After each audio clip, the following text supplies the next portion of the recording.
I guess you could say I was always the other one. Not the first choice, not the one in the spotlight. That was Anna, my older sister. Everything from the start just came her way, attention, gifts, you name it. My name is Emily, and this is the story of how I grew up. We lived in a decent enough house. Dad worked as a mechanic and Mom was a part-time cashier. They weren't rolling in money, but somehow, there was always enough for Anna. Me? I got the leftovers. One cold December evening, which pretty much set the tone for my childhood, we were sitting around the small dinner table. Anna was going on about some school project she aced. Mom, Dad, my teacher said it was the best in the class. Anna beamed, her eyes lighting up in a way that made my parents practically glow with pride. That's my girl. We knew those science kits were worth every penny, Dad said, his voice full of nothing but pride. Mom nodded. We'll get you whatever you need, honey. You just keep up the good work. I poked at my food, feeling the familiar knot in my stomach.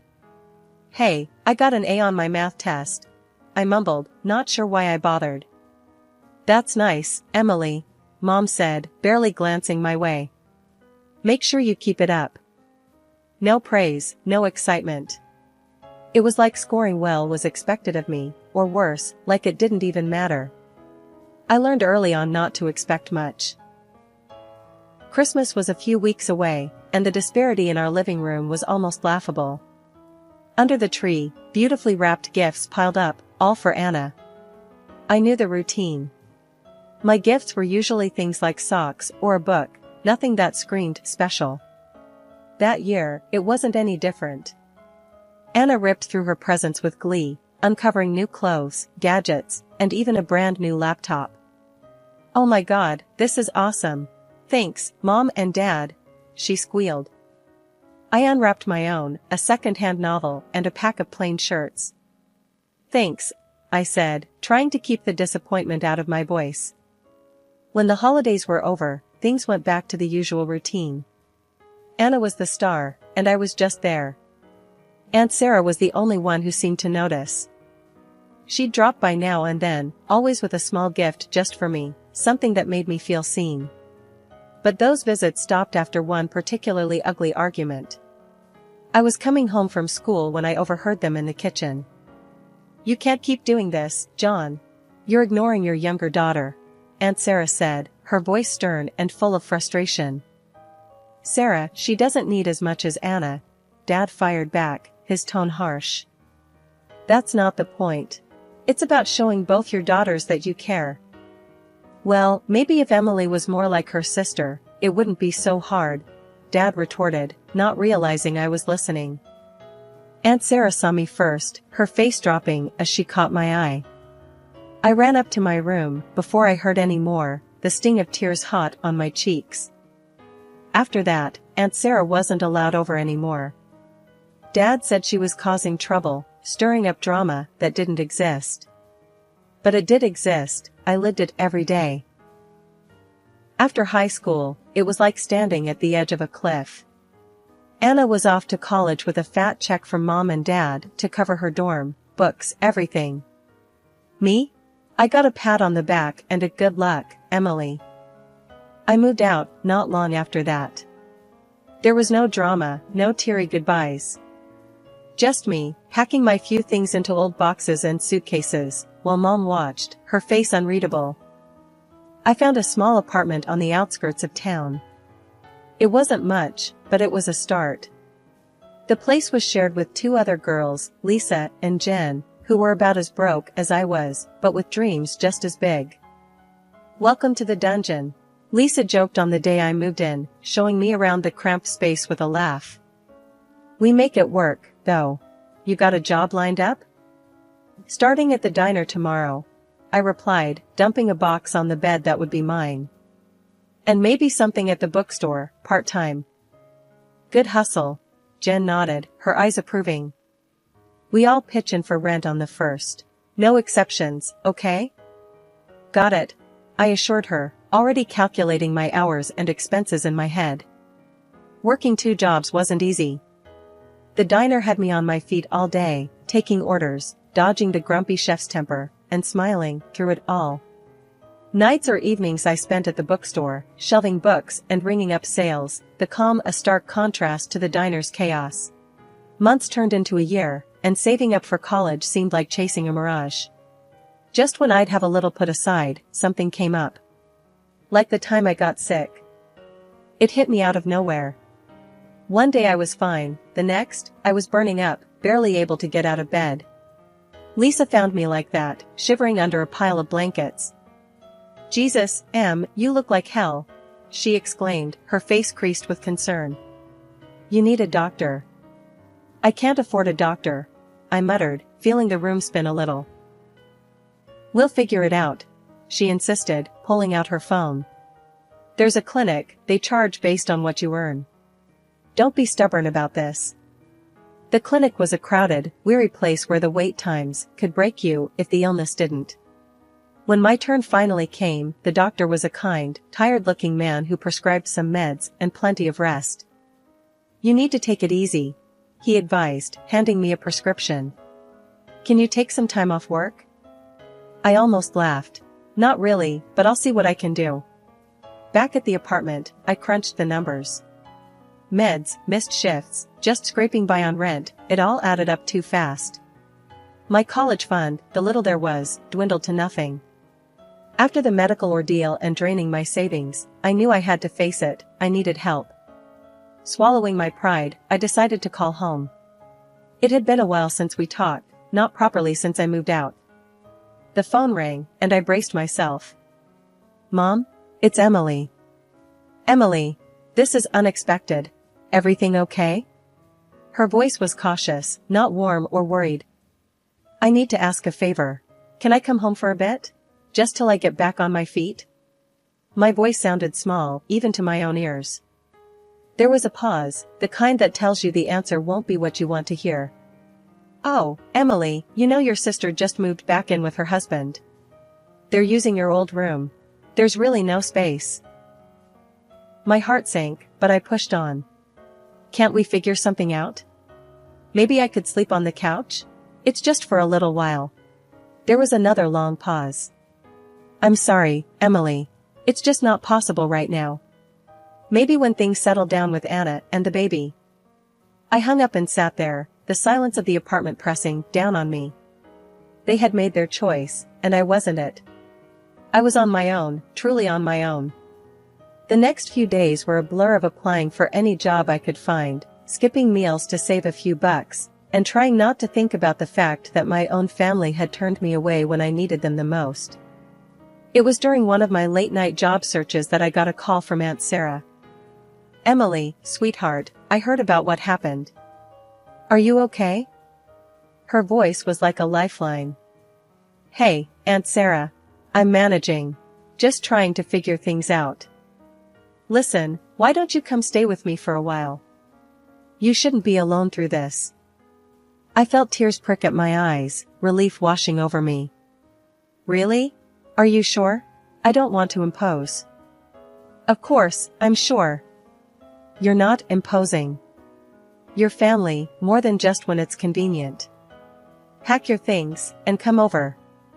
We'll sort the rest out together." "Thank you, Aunt Sarah. Thank you so much," I said, my voice thick with emotion. Packing up my things again, I couldn't help but feel the weight of the rejection, but also the warmth of being welcomed without conditions. Aunt Sarah's place wasn't big, but it was filled with love, something that had been sorely missing for too long. When I arrived, Aunt Sarah was waiting at the door. She wrapped me in a big hug as soon as I stepped out of the cab. "You're home now, Emily. Let's not worry about anything else tonight," she said, ushering me inside.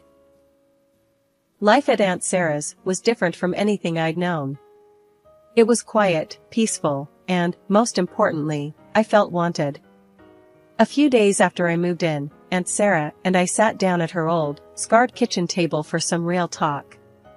The morning sun spilled over the cluttered surface, turning the steam from our coffee cups into golden swirls. "So, Emily, what's the plan?"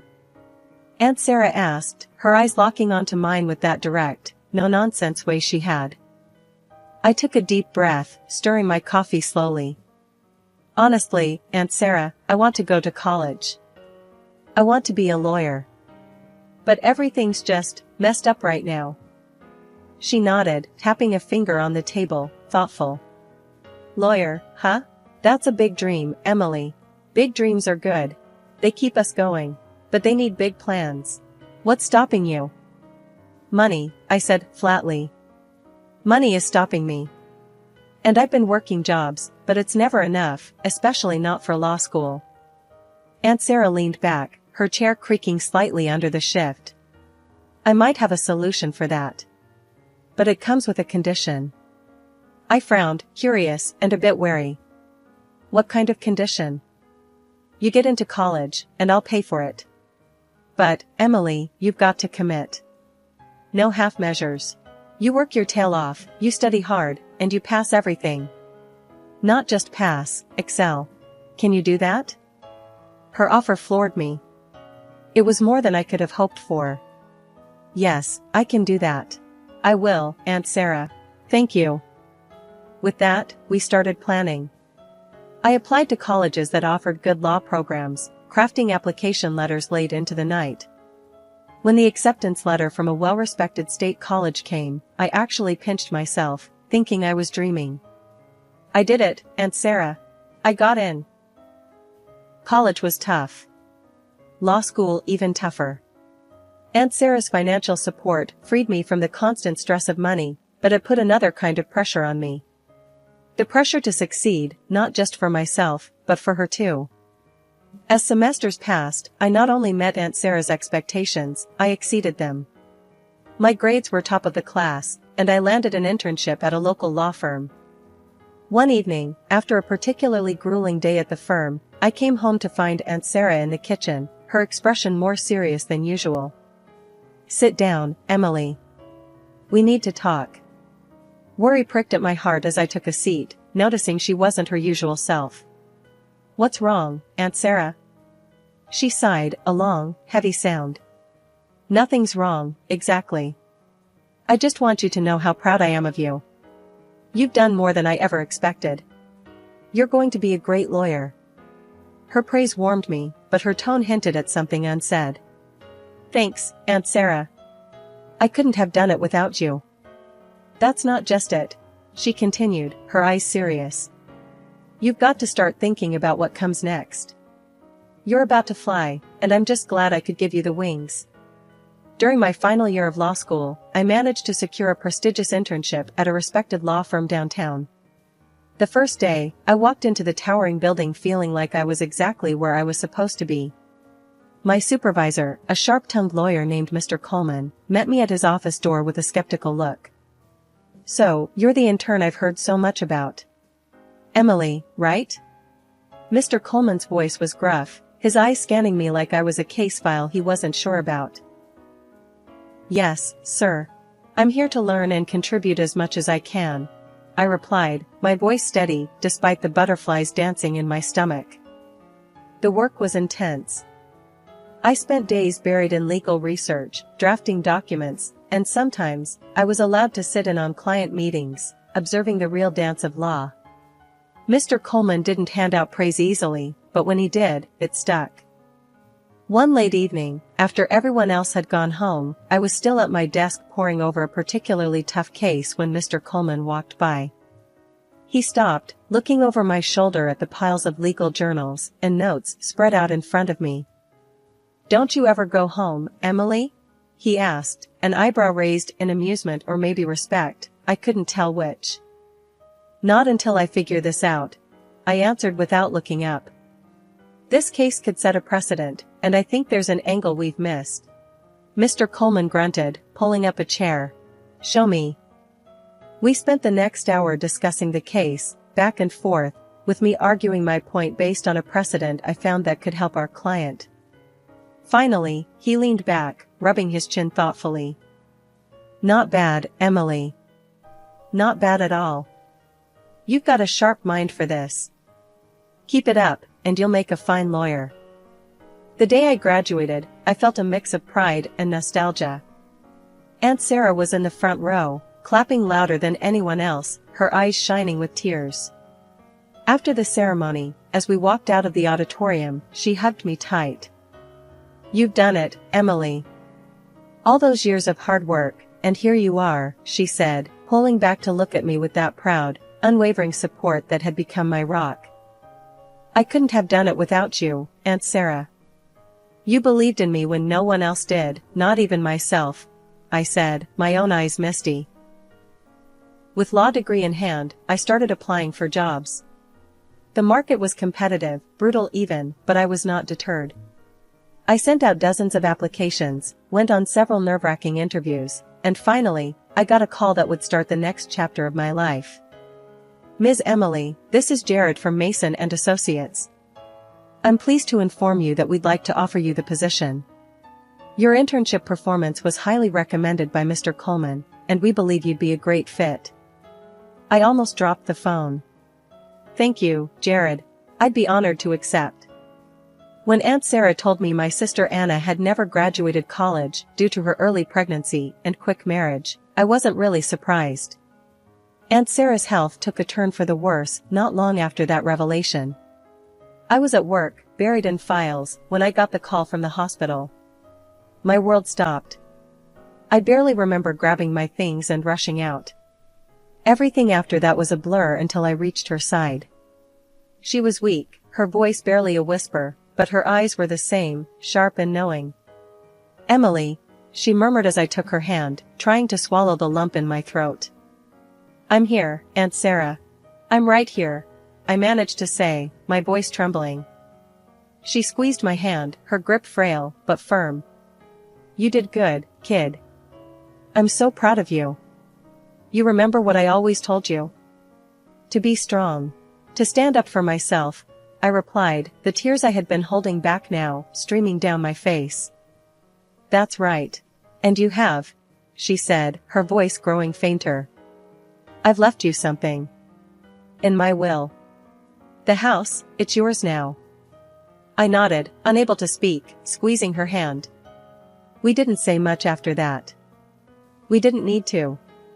Later that night, she passed away quietly in her sleep. The months following her death were a blur of legal matters and settling into the house that was now legally mine. I transformed it into something that felt like a real home for the first time in my life.